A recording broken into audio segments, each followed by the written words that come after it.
ఈరోజు రాష్ట్రంలో జగన్ రెడ్డి పాలనలో దళితులు, బడుగు బలహీన వర్గాలు, ప్రధానంగా ఎస్సీల మీద జరుగుతున్నటువంటి అవమానాలు, దాడులు, హత్యలు, నేరాలు, ఘోరాలు అంతు లేకుండా పోతా ఉంది. రోజు రోజు కూడా నిన్నటి రోజు స్వయాన వైకాపా ఎమ్మెల్యేగా ఉన్నటువంటి కోనేటి ఆదిమూలం ఒక సౌమ్యుడు, మంచి పద్ధతి ఉన్నటువంటి వ్యక్తి. ఆయన కూడా ఈ ఉద్యమాల్లో, ప్రజా ఉద్యమాల నుంచి వచ్చినటువంటి వ్యక్తి.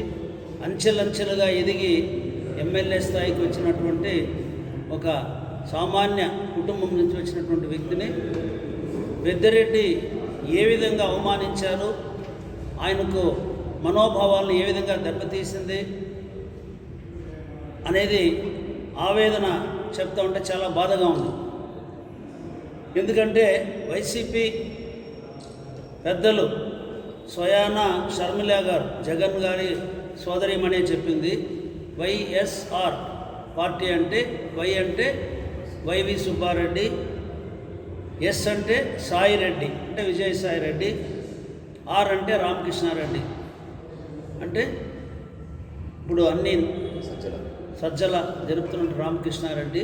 ఇది నిర్వచనం అని చెప్పడం చాలా దారుణం. అదేవిధంగా జరుగుతోంది ఇక్కడ. ఒక దళితుడు ప్రతి గ్రామము తిరిగి ఎమ్మెల్యేగా గెలిచి ఆ నియోజకవర్గ అభివృద్ధికి ఎంతో పనిచేసినటువంటి ఆదిమూలంని ఒక ఇంటిలో ఊడిగం చేసే పని మనిషిలాగా వాళ్ళు ఇన్ని రోజులు వాడుకొని ఈరోజు ఆయనకు మొండి చేయి చూపించడం అనేది, ఆయన ఆవేదన చూస్తూ ఉంటే చాలా బాధాకరంగా ఉంది. పాపాల పెద్దిరెడ్డి అనేది ఇప్పుడు అందరి నోట్లో వస్తున్నటువంటి మాట. కొత్తగా పాపాల పెద్దిరెడ్డి అంటే మొత్తం మైన్స్ కానీ, ఇసుక కానీ, ఇక్కడ ప్రభుత్వ వనరులు మొత్తం కూడా దోపిడీ చేసి విపరీతంగా నల్లధనాన్ని సంపాదించి ఎన్నికల్లో ఓటుకు 10,000 రూపాయలన్నా ఇచ్చి గెలుస్తామనే పద్ధతిలో వాళ్ళు రాజకీయాలు నడుపుతున్నారు. ఇటువంటి వాళ్ళకందరూ కూడా చెక్ పెట్టాలి. ప్రజలు తొందరలోనే వాళ్ళంతా కూడా ఇంటికి పంపించే టైం వచ్చింది. ఈరోజు ఇక్కడ మా దళిత సోదరులందరూ కూడా ఉన్నారు. వాళ్ళందరూ కూడా చాలా బాధపడుతున్నారు. కాబట్టి వాళ్ళు కూడా ఈ విషయం గురించి చెప్పాలని కోరుతూ ఇప్పుడు డాక్టర్ వెంకటేష్ గారిని, అదేవిధంగా మా నియోజకవర్గ ఎస్సీసీఎల్ అధ్యక్షుడు సుబ్రహ్మణ్యం గారిని మాట్లాడాల్సింది కోరుతున్నాను. అత్యవసరంగా పత్రికా సమావేశం ఏర్పాటు చేయడం జరిగింది. ఈ దౌర్భాగ్యమైనటువంటి ప్రభుత్వం, ఈ చేతకాని సీఎం జగన్మోహన్ రెడ్డి ఏదైతే దౌర్భాగ్యాలు చేస్తున్నాడో అన్నీ కూడా మొదటి నుంచి దళితులపైనే జరుగుతుంది. ముందు నుండి చూసుకొని వస్తే దళితులపైన చేస్తున్నటువంటి అరాచకాలు, దళితులను చంపేయడము, దళితులపైన అత్యాచారాలు, ఈ కార్యక్రమాలు అన్నీ చేస్తూ ఎక్కడా కూడా దళితుల అభివృద్ధికి సహకరించకపోగా గత ప్రభుత్వం చంద్రబాబు నాయుడు సార్ గారు పెట్టినటువంటి 27 దళిత పథకాలని రద్దు చేస్తూ ఎక్కడా కూడా దళితుల్ని అభివృద్ధి చేయకుండా, వాళ్ళ అభ్యున్నతికి సహకరించకుండా ఈరోజు చేస్తున్నటువంటి ఒక దరిద్రమైనటువంటి పని ఏంటంటే, ఆ పార్టీలో ఎవరైతే వైఎస్ఆర్ పార్టీలో ఉన్నటువంటి ఎస్సీ ఎమ్మెల్యేలని, ఎంపీలని మార్చడమే పనిగా పెట్టుకునేసి ఒక దౌర్భాగ్యమైనటువంటి కార్యక్రమాలు చేస్తున్నాడు. ఎక్కడా కానీ అగ్రవర్ణాలకు సంబంధించినటువంటి ఎమ్మెల్యేలను కానీ, ఎంపీలని కానీ స్థానభ్రంశం చేసినటువంటి పరిస్థితి లేదు. ఈరోజు ఎస్సీలని మాత్రమే వీళ్ళు దృష్టిలో పడి చేస్తున్నారు. అదేవిధంగా ఈ విధంగా ఈ డిస్టిక్లో తీసుకుంటే ఈ పెద్దిరెడ్డి రామచంద్రారెడ్డి చేస్తున్నటువంటి దౌర్భాగ్యాలు, అరాచకాలు అంతా ఇంత కాదు.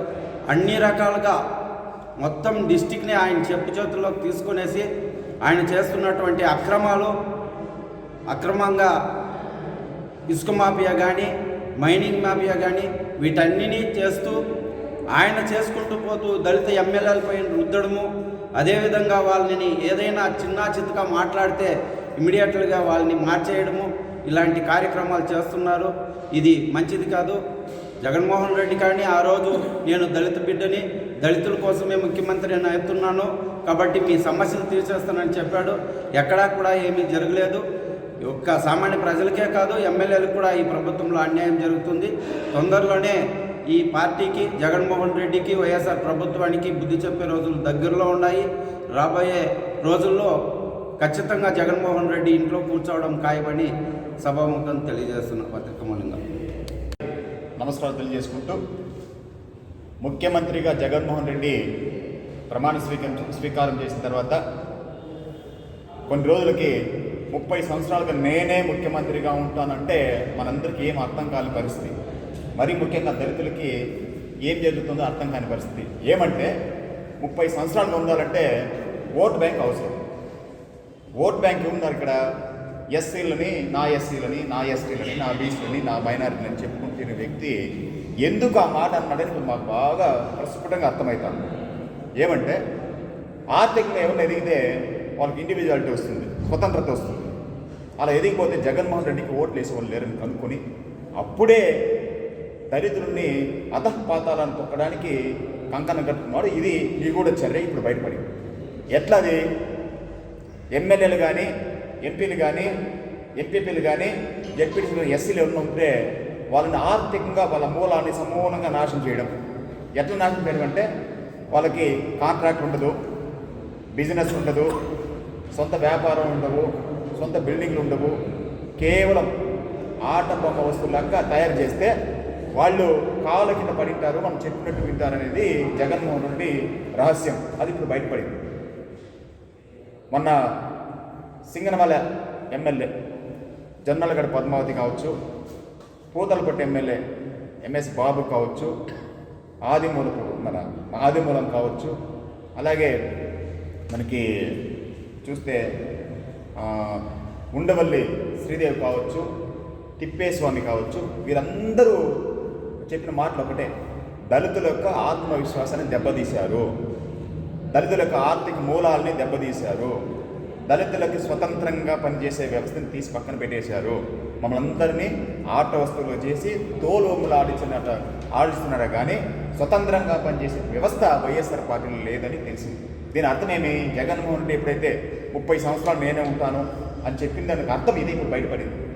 నీకు వాళ్ళకి ఏదో కొన్ని పథకాలు ఇచ్చి, సంవత్సరానికి కొద్ది డబ్బులు ఇచ్చి వాళ్ళని మాయమాటలు చేస్తే వాళ్ళు ఎప్పుడు మన దగ్గర ఉంటారని చెప్పి చేయడం ఒక ఎత్తు అయితే, ఈ ఎమ్మెల్యేలని, ఎంపీలని ఎందుకు స్వతంత్రంగా ఎదుర్కొందంటే, ఎందుకు వదిలేకుండా ఉన్నాడంటే, ఒక్కసారి కనుక అతను స్వతంత్రంగా ఉంటే మళ్ళీ మారాడని చెప్పి అతను ఆర్థిక మూలాన్ని నాశనం చేయడం. ఆర్థిక మూలాన్ని నాశనం చేసి ఏం చేస్తారు? మళ్ళీ పోయి అడుక్కుంటారు, అయ్యా సీట్ ఇవ్వండి, హెల్ప్ చేయండి, మాకు డబ్బులు లేకుండా మేము డబ్బులు పెట్టుకోలేము, మీరు డబ్బులు పెట్టండి అంటే అర్థమేమి? డబ్బులు ఖర్చు పెడితే వాళ్ళకి స్వతంత్రం ఏముండదు, మళ్ళీ తోలుబొమ్మలాటే. ఇది జగన్మోహన్ రెడ్డి యొక్క రహస్యం బయటపడింది. దళితుల యొక్క ఆత్మవిశ్వాసం దెబ్బతింది. మొన్న తిరుపతిలో ఒక మీటింగ్ జరిగినప్పుడు జగన్మోహన్ రెడ్డి ముఖ్యమంత్రిగా కూర్చుంటే రెడ్లందరినీ ఒక వేదిక పైన కూర్చోబెట్టి సాక్షాత్ ఉప ముఖ్యమంత్రి అయినటువంటి నారాయణ స్వామిని మూలలో నిలబెట్టడము మాకు అప్పుడు అర్థం కాల. ఏమో అనుకున్నాం, ఏదో పాని సీట్ దొరకలేదేమని. అది దళితుల యొక్క ఈరోజు ఆత్మవిశ్వాసానికి ఉరితీయడం అన్నది అదే. దళితులకు ఆత్మవిశ్వాసానికి ఉరితీయడం ఏంటి? అక్కడ నిలబెట్టడం. అది ఒకటైతే పర్లేదు, మరుసటి రోజు మరో నెలలో మీటింగ్ జరుగుతుంది. అదే మీటింగ్లో సేమ్ థింగ్ రిపీట్ అయ్యింది, మళ్ళీ నిల్చోబెట్టారు. అంటే అర్థమేమి? జగన్మోహన్ రెడ్డి ఏదైతే ప్లాన్ వేసుకున్నాడో దాన్ని స్టెప్ బై స్టెప్ ఇంప్లిమెంట్ జరిగింది. ఇప్పుడు నిన్న ఆదిమూలం గారు మాట్లాడిన మాటలో చూస్తే పాపాల పెద్దిరెడ్డికి చెప్పారు కదా, పాపాల పెద్దిరెడ్డి చేసిన పనులు జిల్లా మొత్తము అతని ఏమో సత్యవేయడం ఇది కాదు, టోటల్ ఉమ్మడి జిల్లాలో జరిగినటువంటి వ్యవస్థ మొత్తం తన చేతుల్లో పెట్టుకొని ఆదిమూలం మాటల్లో చూస్తే 1400 మంది వాలంటీర్ని అపాయింట్ చేస్తే నా ప్రమేయం లేదు, వాళ్ళు చెప్పినట్టు ఇచ్చాము. ఎంపీపీని అపాయింట్ చేస్తే నా ప్రమేయం లేదు, వాళ్ళ ప్రమేయమే ఇచ్చాము. జెడ్పీటీసీలుగా నా ప్రమేయం లేదు, వాళ్ళు చెప్పినట్టే ఇచ్చాము. అంగన్వాడీ వ్యవస్థ తీసుకొస్తే నాకు సంబంధం లేదు, వాళ్ళే ఇచ్చుకున్నారు. ఆశా వర్కర్ల యొక్క అపాయింట్మెంట్ నాకు సంబంధం లేదు, వాళ్ళే ఇచ్చుకున్నారు. ఇది నేను మొత్తం పోయి జగన్మోహన్ రెడ్డి దగ్గర వాపోతే ఆయన ఏం రిప్లై ఇవ్వలేదు. కానీ ఇప్పుడు ఈ ఎమ్మెల్యేల ఎంపీల స్థాన చలనంలో ఆయన ఆదిమూలము గారు చెప్పిన రహస్యం ఏంటంటే, నలుగురు స్మగ్లర్లు నా పైన రిపోర్ట్ ఇచ్చారు. ఎవరు నలుగురు స్మగ్లర్ అంటే, ఒకరు ఇసుక దోపిడీ చేసేవాళ్ళు, రెండోది మైనింగ్ దోపిడీ చేసేవాళ్ళు, మూడోది ఎర్రచనం తీసుకునే వాళ్ళు, గ్రావెల్ తోనేవాళ్ళు, మెటల్ తోలేవాళ్ళు. ఈ నలుగురు మొత్తం రెడ్లే. వాళ్ళు పోయి రిపోర్ట్ ఇచ్చినారంట సీఎం గారికి. ఈ నలుగురు ఇచ్చిన రిపోర్ట్ వల్ల నన్ను ఈరోజు స్థానాంతరం చేస్తున్నారు. అంటే అర్థమేమి, నీకు ఆర్థిక మూలాన్ని పక్కన పెట్టి నాశనం చేస్తే నువ్వు ఇక్కడ సొంతంగా నిలబడకుండా, రాజకీయాల్లో నిలబడకుండా అచేతన స్థానానికి వెళ్ళిపోయి దళితులకి మనుగడం లేనటువంటి విషయాన్ని ఆదిమూలం చెప్పాడు. ఇంకో మాట చెప్పాడంటే ముఖ్యమంత్రి గారు, అయ్యా నాకు వేరే ఏం లేదు, నాకు ప్రజాసేవ చేయడం తప్ప వేరేం లేదు, నన్ను ఆయన పేరు వచ్చేస్తుంది నాకు రాదని చెప్పి ఎవరైతే ఎమ్మెల్యేని ఎంపీని మారుస్తాడో అట్లా అంబేద్కర్ని కూడా మార్చేటువంటి వ్యవస్థ అప్పుడే శ్రీకాకుళం మహానుభావుడు. అట్లా జగన్మోహన్ రెడ్డి దళితులకు మోసం చేయడం, పాపాల పెద్దిరెడ్డి మొత్తం వ్యవస్థను నాశనం చేసుకోవడం, ఈ ఇద్దరు చూస్తే దళితులకి వాళ్ళ యొక్క మనుగడకి ప్రశాంతంగా తయారు చేస్తారు. కాబట్టి దీన్ని తెలుగుదేశం పార్టీ పూర్తిగా వ్యతిరేకిస్తుంది. మరీ ముఖ్యంగా ఈ పాపాల పెద్దిరెడ్డి యొక్క ప్రస్తావన ఈ జిల్లాలో ఎందుకో మేము క్వశ్చన్ చేస్తాం. ఏం చేద్దాం పని? పెద్దిరెడ్డికి నీ కులపోల దగ్గర చూపించుకోవాల్సింది పోయి దళితులపైన నువ్వు ప్రతాపం ఎందుకని అడుగుతున్నాం. చెవిరెడ్డి భాస్కర్ని దీంతో మీటింగ్ పెట్టినావా? పెట్టలా.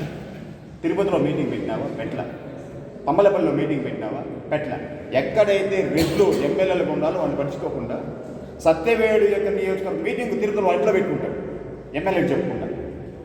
అంటే రెడ్లు జగన్మోహన్ రెడ్డి, ఈ పాపాల పెద్దిరెడ్డి ఇద్దరు కలిపి దళితులకు మోసం చేశారు. కాబట్టి దళితులకు వ్యవస్థని నాశనం చేస్తున్నారు. కాబట్టి వాళ్ళ యొక్క ఆత్మవిశ్వాసాన్ని దెబ్బతీశారు. కాబట్టి డెఫినెట్గా రాబోయే రోజుల్లో మేమందరం ఒకటైతాం. ఈ పాపాల పెద్దిరెడ్డి యొక్క ప్రస్తావనని లేకుండా చేస్తామని మేమందరం హెచ్చరిస్తున్నాం.